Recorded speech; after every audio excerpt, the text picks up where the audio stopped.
I always looked at The Omen not as a horror film. I felt if I pitched a horror film to myself, I didn't want to do it. And if I pitched it to the actors, they wouldn't want to do it. In my mind, I made it a mystery suspense thriller. I think that this was a picture that was destined to be. And there are very few pictures that you see, and I see a lot of them, that are really going to change the lives of the people who see that movie. Because you cannot walk into a showing of The Omen that you've never seen and sit there for 2 hours and come out exactly the same person that entered that theater. Bob Munger scared the hell out of us. He recited every verse of Book of Revelations. He said it was going to be a dangerous mission. The devil wasn't going to like it. And he really warned us all through the picture. You know, everybody had the feeling that we had something really out of the ordinary. And one of the main things that Richard and Harvey and David Seltzer impressed on the cast was that everybody had to believe implicitly in that what they were playing was really going on. What I wanted to do with The Omen was deal in the delusion of the devil and the fantasy and the imagination, because those things that really frighten us are those things that make us think we're losing our mind. I thought, gee, what if the Antichrist was really alive right now and already walking this planet? He's just a little kid. It sent a chill through me when I thought of it. Bob Munger, a born-again Christian, in a Hollywood restaurant, he said, "Did you ever read the Book of Revelations?" I said, "No." He said, "What if the Antichrist came back as a little boy?" I dropped the food. I walked out of the restaurant. I wrote 10 pages. I called David Seltzer. There was a writer's strike on at the time. I paid him in advance, and he wrote, in 4 weeks, he wrote The Omen. I must have researched probably for 3 months before I really set anything down on paper. And the 3 sixes are simply what they are. It's the sign of the beast. You know, at the beginning of the book, The Omen, there is that excerpt from the chapter in Revelations that talks about the 3 sixes. The 3 sixes are the unholy sign. 7 is a perfect sign, and 6 is its opposite. You find in religion that everything has a direct contradiction, thus the essence of temptation, they say. That's one of the mysteries that's in the Bible. It just says that, I can't tell you, his name or whatever, but his symbol will be 666. Now, there are various theologians who have different opinions as to who that meant or who it might mean or whatever. That is a prediction that's in the Bible, and someday we'll see the truth of it. As time goes on, you will see that this picture, unlike thousands of other movies that just entertain you, is based upon absolute truth that is going to affect your personal life. I mean, you personally. I guess it brought to the front the book. And the Bible's the thing. And if it made people read the Bible, then, they sold a lot more bodies, the Bibles, and got a lot more bodies into churches, and that's their mission, I would assume. And so maybe we did a little good for them. They did a good box office, let's put it that way. The Bible said that the unholy one will rise from the eternal sea. And then in an interpretive text, I saw that the eternal sea had been interpreted by theologians as the world of revolution and turmoil. In other words, the world of politics. So, the devil's child rises in the world of politics. And I just applied the 3 sixes to his body, and I was off and running. Matter of fact, there was somebody in Parliament named Jeremy Thorpe, and I think I named him Jeremy Thorne. He was supposed to be a Brit, and I said it there basically because I was in the habit of writing scripts set in places I wanted to visit, even though I'd never been there. I did that all the time because I got a free trip. And I thought, I'll write this in England, and I'll set it with British characters so that I can spend some time there. And as it turned out, American commerce demands American players. Mace Neufeld got involved, and he got it to Warner Brothers. And Chuck Bale was going to direct it, and we went to Switzerland and decided on Switzerland. We came back, and then Warner Brothers, unbeknownst to us, had Exorcist II. And we didn't know it, but they went on the budget. They went lower and lower and lower and lower, and finally it fell apart, and that was the end of it. Then I said, if this picture doesn't go, I'm going to get out of the business. The script was going to be put in turnaround at Fox. No, at Warner Brothers. So Eddie Rosen, who was an agent there, picked it up, read it, said, I think this is great for Dick. He called me, he said, do me a favor, read this. They're going to put it in turnaround on Monday, turnaround meeting that the studio was going to drop it from Warner Brothers. I respected Eddie, and I was going out to have dinner by coincidence with Alan Ladd Jr. and his wife Patty. I started to turn pages, and I went, oh, wow. And then I kept turning pages. Before I knew it was an hour. I'd read the whole script. I was really hooked. I ran to dinner. Laddie was there, Patty was there, and I said, listen, I just read the script. I have it in the car. You got to read it. They're going to put it in turnaround at Warner's, and he was then president of Fox. And I said, it's extraordinary. Dick Donner had very friendly with Jay Cantor and Alan Ladd. He took it to Laddie at a dinner party on Saturday night. Tuesday, we were in London. Don't forget, this picture literally was turned down by every studio in town, including Fox. So when we went back to Fox, Laddie moved in on a picture that had already been turned down by his people. Chuck Bale was going to use gargoyles, covens, and lots of things that were in Switzerland architecturally. Dick Donner didn't want any of it. And he took out the covens, the witchcraft, the unbelievable parts. And he made it a regular picture. And he said, you know, if it's real, it will be believable. And that's the way it was. Dick Donner is a really brilliant director. He guided the script, he guided the actors, he cast it properly, he had the best production design team. In London, they, at that point, took production design much more seriously than in America. And I wrote stage directions that were fulfilled to the letter. In the graveyard, I talked about rats scurrying from one place to the other. And I went on the soundstage in London, and they were training rats to scurry around. I had written about the priest's walls being papered from top to bottom with pages from the Bible. And sure enough, that was there, page by page, the priest's walls. At that point in this country, they wouldn't have taken a script that seriously. They would have cut corners, they would have taken all kinds of shortcuts. But with Dick in charge and the people he hired, this thing became, you know, down to the letter, very, very authentic to the script anyway. You give an actor the screenplay to read, and he comes away and he says, how are you going to treat it? And you're going to say, well, I'll tell you, I want to treat this like a reality. I want to treat this like I don't believe a woman was violated by a jackal and she gave birth to the devil's child. But I do believe that in somebody's life, we all say, this is the worst day of my life, this is the worst moment's ever happened. Well, things happen and they accumulate.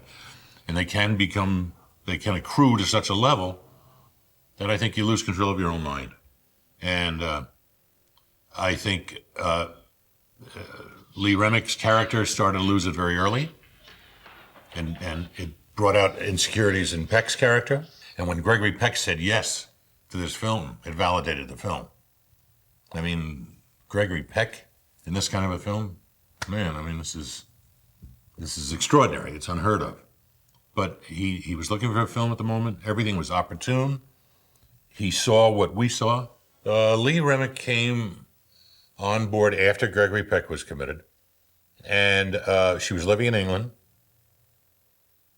She was also looking for some work, or not looking for work per se, but looking for a project that she wanted to get involved in. Lee Remick was under the quota system in England, and so we got her.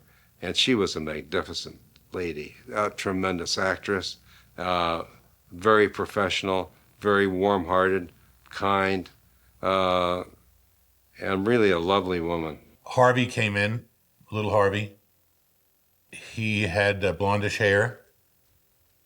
So we dyed his hair with, I think, shoe polish or something, really, everything that somebody would wash off. And eventually we put contacts in to change the color of his eyes. And each of the kids that we tested, I'd ask them to attack me. Let's get into this fight. And I'd kind of provoke them. And Dick says, when I yell action, you attack me, and don't stop till I yell cut. Okay. Dick yells action, the guy hits him right in the balls. Hits him right in the, tiger, hit him right in the nuts. Boom, boom, boom, boom. And Dick says cut, and the kid doesn't quit. Dick says, dye his hair black, and he is Damien. Little Harvey, he was tough. Sure, he was a little kid. He was about that high, and I was holding him like this, and he was kicking and screaming and scratching and everything, and he was a good kid. I would not have wanted him to be my own. Billie Whitelaw is a dream actress to work with.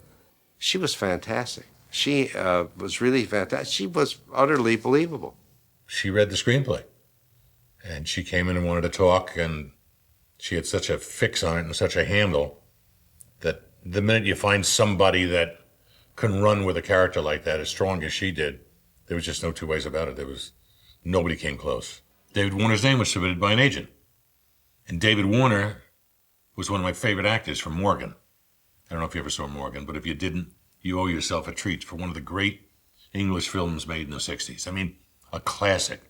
And David Warner was the classic character that carried that piece through. Bizarre, wonderful. And they suggested David Warner, and I said, are you kidding? He had a great contribution to make because his character, it was his own. It was written, but the character, he developed the character. And he had a great rapport with Peck. You know, I had been doing television and a couple of failed movies. And number one, when I got Gregory Peck, I couldn't believe it. So gradually, and then as I got Billie Whitelaw, I couldn't believe it. And so gradually I started to get a lot of security in myself. And I would say things like, David Warner, you think he'd do it? And then I'd catch myself and I said, well, yeah, maybe he's right. But I mean, I couldn't believe it. I realized I had a hot property. It all stemmed from a good script that we had rewritten, and the fact that we had Gregory Peck, and we had Lee Remick, and other actors just want to get on board right away. We had some fantastic actors. I mean, Lee Remick and Gregory Peck and Patrick Troughton and the others are in it were fantastic character actors. So we're relying upon getting the horror out of it from within them, their belief in the horror of it, their belief that this child is evil, their belief in the fact that he may be the son of the devil, makes the audience believe it. Instead of relying upon gore and blood and flashy effects, it was a psychological. You got within them. Eyes seem to magnify almost everything because a lot of actors, you look into their eyes, there's nothing behind it. And those are actors you hate to work with. Here I had a dog that had everything behind it. I had Billie Whitelaw, I had David Warner, I had Lee Remick. Dick shot a lot of these big eyes close-ups. I mean, there were sequences I remember with the dog. The Rottweiler first is introduced at I think it's a merry-go-round with the party and stuff, and we used the eyes as to get inside the people, get inside the evil of the child and inside as though the dog had an intelligence. And then there was Billie Whitelaw also as the nanny. We used those moving in, tracking in, zooming in on the eyes as though there was a sort of a telepathy or a transference of this evil between them. Very simple techniques, very effective, only effective if the actor is conveying something with those eyes. Sometimes we overuse them, overdo them. I think we were fairly judicious in it, and those things are just wonderful to have. Bankroll them, put them away. You just never know until you get into that cutting room what you're going to be stealing or looking for. My job as an editor is to create the tempo, the moments, to pull those moments out. Editing is all to do with timing. And If the performance is there, you just have to respect the timing of the actors and maximize the moment. If you cut too quickly, you're going to lose some of the essence of it. If you cut too slowly, you're going to over milk it, and it's not going to be effective. It's all just got to do with the right length. The interesting thing about the decapitation, originally it was supposed to be a plate of glass that was dropped from the top of a building, and he was walking, and he bent over to pick up the knives, and he's decapitated. And John Richards came to me, and he said, listen, I've tried this on cables, on rigs. He said, every time it falls, it wants the leaf. It wants to go against the wind. He said, I can't do it. I said, well, keep trying, John. I got to do this. He said, I have an idea. He said, what if I can make it come straight off as a sheet of glass? I said, well, if we can validate it. So he said, well, let's try and validate it. So we came up with the idea that this truck was there, the brake release when the guy gets out of it.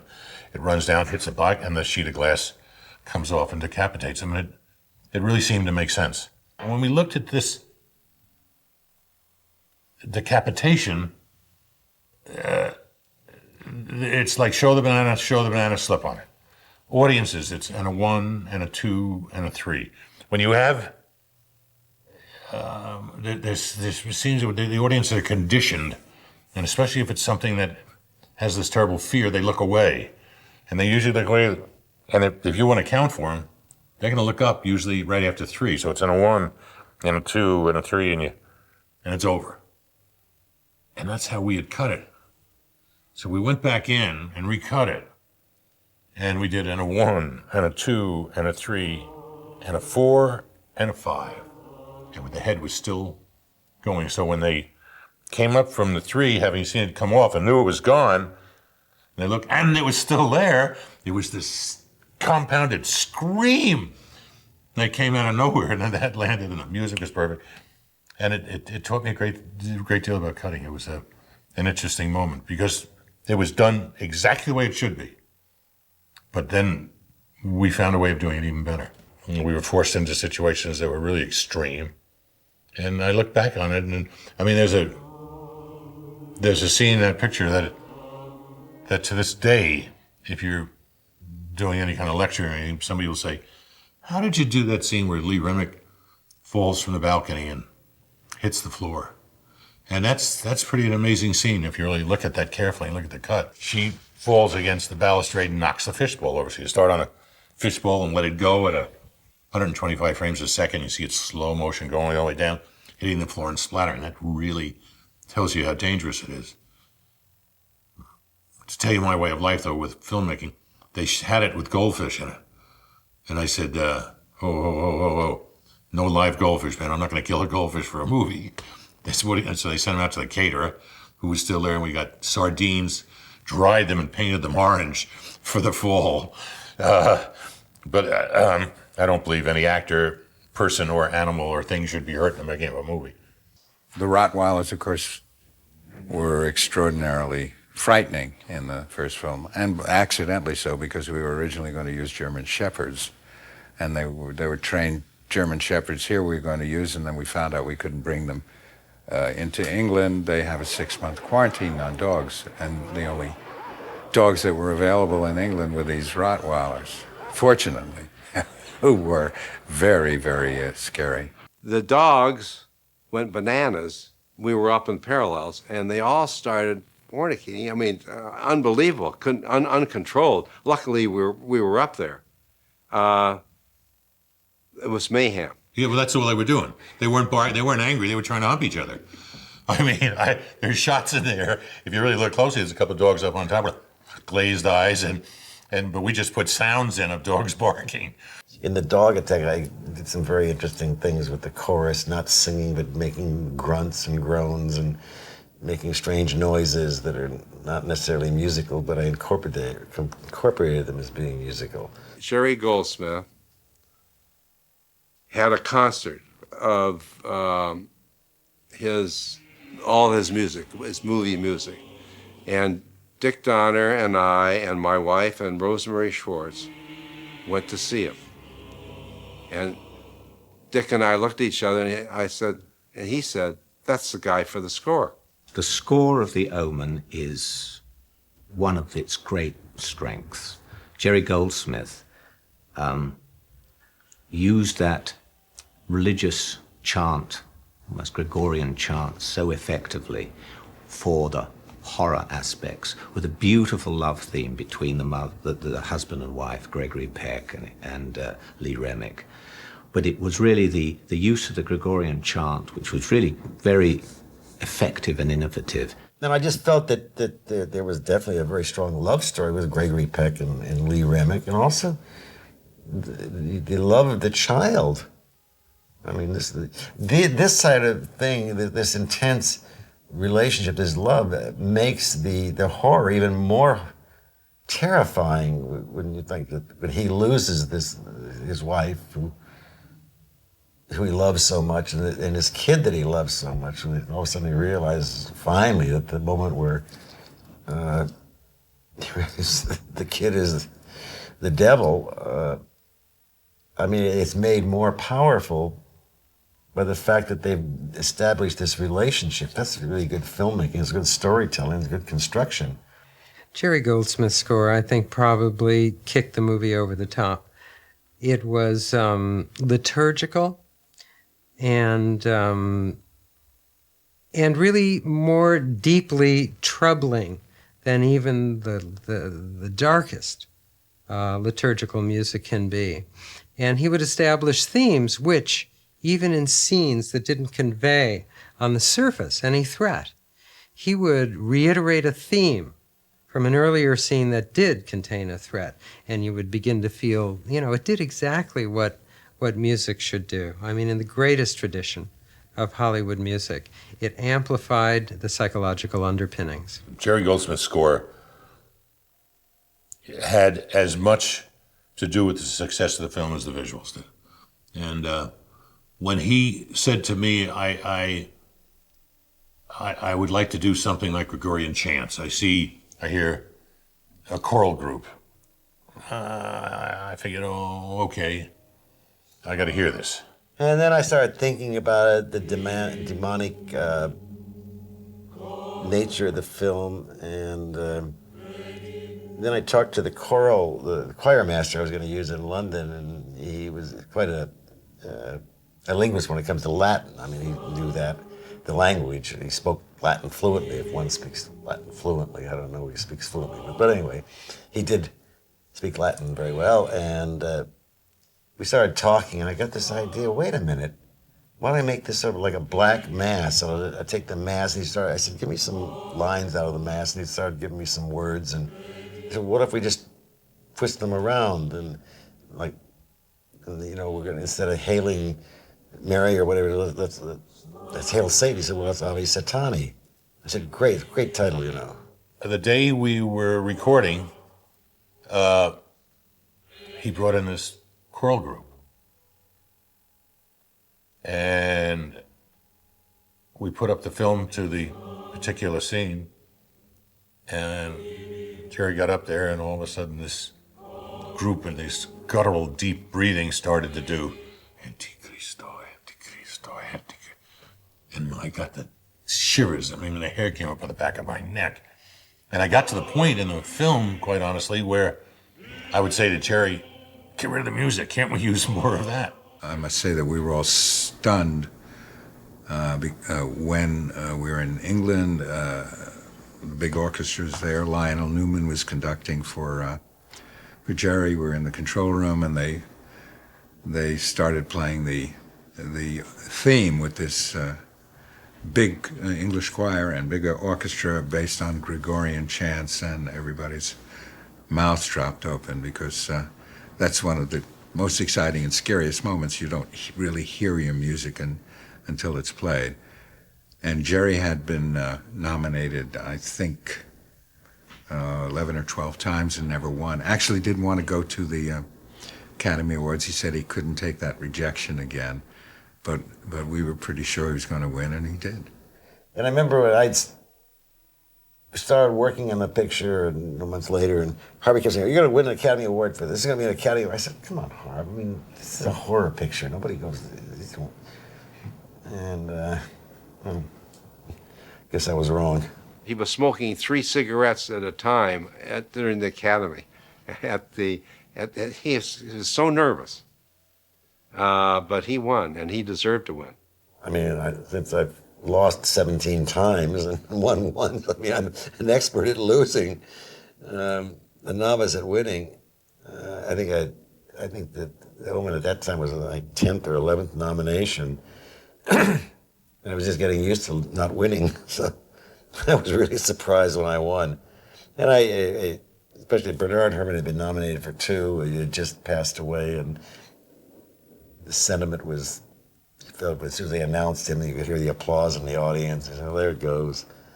And so when they did announce me, it was unbelievable. The budget of the film was $2.5 million.